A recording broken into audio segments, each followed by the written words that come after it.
50 लाख रुपये वडापाव गर्ल चंद्रिका दीक्षितला उद्योगपतीची धक्कादायक offer.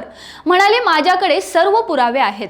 Social मीडियावर नेहमीच चर्चेत असणारी आणि वडापाव गर्ल म्हणून घराघरात ओळखली जाणारी चंद्रिका दीक्षित सध्या एका अत्यंत कठीण आणि आव्हानात्मक काळातून जात आहे। गेल्या काही दिवसांपासून ती तिच्या वैयक्तिक आयुष्यातील वादविवादांमुळे सतत प्रसिद्धीच्या झोतात आहे। काही काळापूर्वीच तिने आपला पती युगम याच्यावर फसवणूक केल्याचे गंभीर आरोप लावले होते। या आरोपानंतर तिच्या पतीनेही अनेक गोष्टींचा बचाव करत प्रतिदावे केले होते। या दोघांच्या वादात नक्की सत्य काय आहे हे अद्याप अस्पष्ट असलं तरी आता चंद्रिकाने आणखी एक अतिशय धक्कादायक आणि मोठा गौप्यस्फोट करून सर्वांचे लक्ष वेधून घेतले आहे।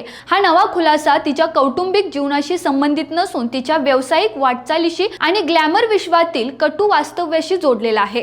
काम देण्याच्या बहाण्याने एका व्यक्तीने तिला तडजोड करण्याची ऑफर देत त्याबद्दल मोठी रक्कम देण्याचे आमिष दाखवल्याचा संतापजनक प्रकार तिने उघडकीस आणला आहे। नुकत्याच सिद्धार्थ कन्नन याला दिलेल्या एका विशेष आणि सविस्तर मुलाखतीत चंद्रिका दीक्षितने या संपूर्ण प्रकरणावर सडेतोड भाष्य केले। ती म्हणाली की एका अतिशय प्रतिष्ठित आणि मोठ्या उद्योगपतीने तिला थेट अधिकृत ईमेलद्वारे तडजोड करण्याची मागणी केली। अटी आणि परिस्थिती तुझी असेल पण जागा मात्र माझी असेल। या एका रात्रीसाठी मी तुला 50 लाख रुपये देत आहे, पुढे तू ठरव, असा स्पष्ट मेसेज त्या मेलमध्ये लिहिला होता।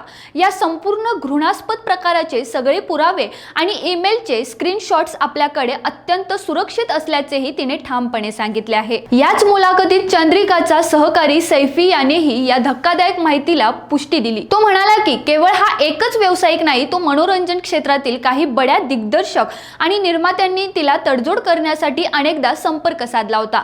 एवढेच नाही तर काही लोकांनी तिला थेट दुबई येथेही येण्याची ऑफर दिली होती। पुढे बोलताना चंद्रिकाने मनोरंजन विश्वातील अतिशय भयानक वास्तवावर बोट ठेवले।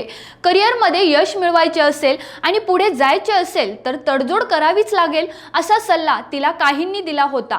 ब्रँड शूट आणि इतर व्यावसायिक कामांसाठी अशा प्रकारच्या चुकीच्या मागण्या केल्या जातात, अशी मोठी खंत तिने व्यक्त केली। समाजातील वाढत्या विकृत मानसिकतेवर प्रचंड संताप व्यक्त करत ती पुढे म्हणाली की सध्या परिस्थिती इतकी वाईट आहे की लोक 2.5 वर्षाच्या किंवा 3 वर्षाच्या लहान मुलींनाही सोडत नाहीत, मग लोक माझ्यावर का बोट उचलत आहेत। पत्रकारांच्या मते ग्लॅमर आणि सोशल मीडियाच्या झगमगत्या दुनियेत यशाच्या शिखरावर पोहोचण्यासाठी अनेकदा नवोदित आणि प्रसिद्धीच्या झोतात असलेल्या कलाकारांना अशा प्रकारच्या संतापजनक आणि अनुचित प्रस्तावांना सामना करावा लागतो। हे चंद्रिकाच्या या धाडसी खुलाशामुळे पुन्हा एकदा स्पष्ट झाले आहे। महिलांच्या सुरक्षिततेचा आणि त्यांच्या सन्मानाचा प्रश्न यातून ऐरणीवर आला असून अशा प्रवृत्तीवर कडक कारवाई होण्याची गरज आहे।